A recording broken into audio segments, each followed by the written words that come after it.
they avoid the kid space because it's hard, right? But it's hard for a good reason. You end up with these games that end up being retrofitted after the fact to try and navigate all these regulatory challenges. Welcome, everybody. Today we're tackling a massive topic. How do you actually build a successful game that is truly for kids? We're joined by two incredible guests who are on the front lines of this challenge. First, we have Karen Johnson, the Chief Product Officer and co-founder of Magic Potion Games. Karen brings a wealth of experience from her time at Epic Games working on Fortnite, and most importantly, the legendary kids game Club Penguin. We also have Kieran Donovan. He's the founder of KID, a platform that helps studios navigate the incredibly complex world of global safety and compliance regulations for young players. Together, we're going to break down the gap in the market for kid-first games, the studio playbook for building them right, the hidden rules you need to know, and keep your players, your business safe. Let's get into it. All of these games went away. Roblox came and like Moshi Monsters went away. Like all these kind of kids MMOs really just went away. And the world needs that. The world really needs like a safe, wholesome, magical, age-appropriate place to play. Let's do it. Where is the gap between Fortnite or Roblox and what Imagine Island is planning on building out? Fortnite and Roblox are both amazing, amazing products in a bunch of different ways. But even the companies themselves will be the first to tell you that they weren't designed for kids. They weren't meant for kids. Fortnite and Roblox are both aging up. They're putting in more, mature content and kind of like, hey, we want young college kids in here. This wasn't really meant for kids. Where, Club Penguin and Imagine Island, like we are designing for 8 to 10-year-olds, and we want, 6-year-olds up to 13-year-olds in there playing. And this content is like designed for them. It's meant for them. And even though I was working arguably my dream job at Epic, it was like kind of a no-brainer. I'm a new mom. So more than ever, I'm kind of like, yes, kids need a safe place to play that we would feel good putting our own kids in. Like that's the bar. I think having a space like that where it's safe, he can communicate with friends, he can play on rides, do games, play things like that, where you don't have older kids, I don't know what the best way to put it is, right? Come in or young adults come in and kind of stomp them and be mean to them. I think it's a fantastic thing. And again, my kid goes to school and he plays games at school. It's a Prodigy game. It's a learning game. And I know Imagine Island's not learning, it's perfect event, but being in that environment, that they're safe. We wrote the book on a lot of this stuff at Club Penguin, right? So a lot of the stuff was really early. We had to build all this stuff from scratch. We had to learn. It was really hard at the time. Like, okay, COPA is here. Here's how this works. Let's build all these different funnels and tools. And, when new regulations came out, we'd have to stop engineers from what they're doing to go and build, those new kind of logic layers in and stuff like that. So when we said, hey, we want to go do this thing, we're like, we know what it takes. We know how to do it. It's totally possible. And we're not going to shy away from it. We're going to do it from square one. So, hey, if you're enjoying this episode with Karen and Kieran and find it interesting, please be sure to like it and subscribe to Player Driven to find more videos that cover topics like this in the gaming industry. So Karen, how do you actually build that kind of world from square one and do it right the first time? Square one. So the first week I started officially at Magic Potion Games. I was done with Epic. I started wireframing our create account flows. And when I was at Club Penguin, I ran the web team. So I ran a lot of for the first half of my career, I was running all of the key funnels. So creating accounts, membership purchasing, a lot of the stuff that was really key in that stuff. So I just kind of started wireframing it. And the KID team introduced me to the ESRB privacy certified team. And we're like, great, we definitely want to work with you guys. We want to be, COPA compliant the day we launch. So, and I said, here's my wireframes, give me feedback. Am I compliant? And they were like, oh my gosh, we've never been sent wireframes before. We don't even know how to work with this. This is crazy, but what a breath of fresh air. They're like, we always have companies come to us after they've been live to it for a while. They got some heat, they got a slap on the wrist, and it's like, hey, what changes do I need to make now to fix my funnels and things like that. We design everything to try and be kid appropriate, whether it comes to visuals, to characters, to storylines, to gameplay mechanics, to text and how much text and how we communicate, and give feedback to the kids to teach them what to do next. It's always interesting with kids because we're really passionate about not pandering to kids either, and not talking to them like they're like they're babies or like they don't understand, and really letting them control their own experience and learn things through exploration and learn things through asking each other, like, hey, how did you do that? Hey, where did you get that? Instead of like a million kind of hand holding pop-ups.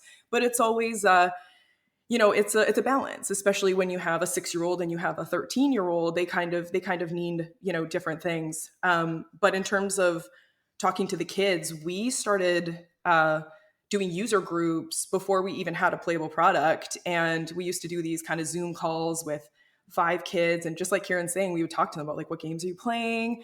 What do you like about those games? What do you wish you could do in games? What frustrates you about those games? What are your favorite characters? Why are they your favorite characters? Things like that.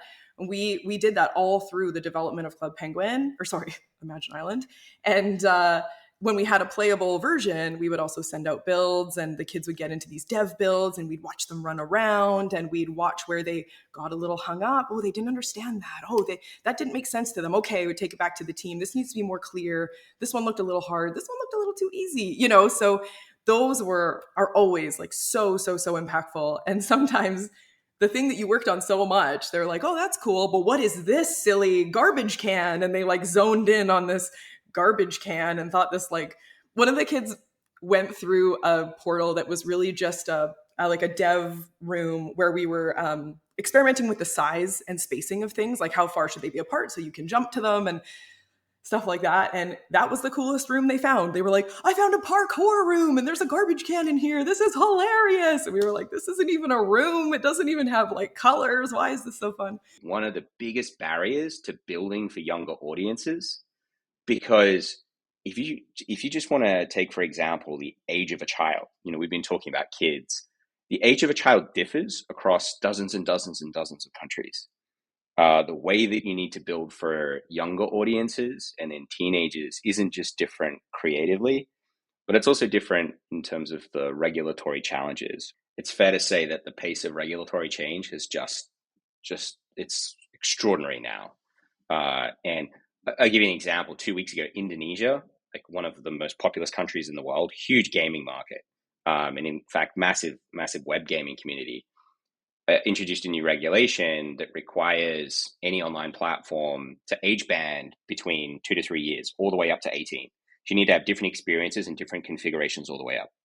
That's crazy. And so the idea of building that, and that's 200 million plus people, right? So it's a big market. If anything is super quirky, we actually have a Slack channel where it's, oh my gosh, sometimes it's archaic, right? This is something that hasn't been changed in 100 years, and in the age of the internet is weird. But some of the examples that can trip developers up are like, for example, in Korea, if you're an indie dev and you're making less than, I think it's 18 million Korean won, then, and I probably got that number wrong, but if you're below a certain threshold, then effectively a lot of the rules around monetization in your game, like cosmetic loot boxes, subscriptions, time limits, spend limits, all those things don't apply to you. And as soon as you cross that revenue threshold, everything lights up like a Christmas tree. And the Korean regulatory agency, of which there are 4, one of them actually engages a service provider to go and scour the internet every single year, and they usually get a list of somewhere between 5,000 to 10,000 games and apps, and they just audit everything in an automated way. And so you can get picked up in one of those scrapes. They look at the revenue, they're like, oh, you've crossed the revenue threshold, and the next thing you know, you're an indie dev and you've got this sort of letter from the Korean government, and you sort of freaking out about what that means. So it's those sorts of things that can trip folks up. We're very, very close with a lot of the regulatory agencies. In fact, we get involved in writing a lot of the regulation, a lot of the guidance as well, which is sort of a little bit of the cheat code to it, because if you're involved a year before the regulation comes out, by the time it comes out, you know what to expect. We've already updated our system. We know, how the config's going to impact the user community. We usually drive some of the direction of travel of a lot of that. So the second you integrate our platform in, you may have been either ignoring, choosing to ignore, or because you don't want to acknowledge the sub 13 or the sub 16 market, that immediately unlocks overnight. The second one is that we bring the parents into that community. So the parents are aware of what's happening. They're digitally engaged in what their kids are up to online. And so that means that you do 2 things. One is parents are more willing to spend. because they can see that their kids are having fun. They're aware of where their kids are, what they're doing, who they're talking to. They're more willing to spend. And the flip side of that is that it reduces chargebacks. And so oh my gosh, my kids have run up all these credit card charges. What are they doing? All this sort of thing, which is a really reactive thing.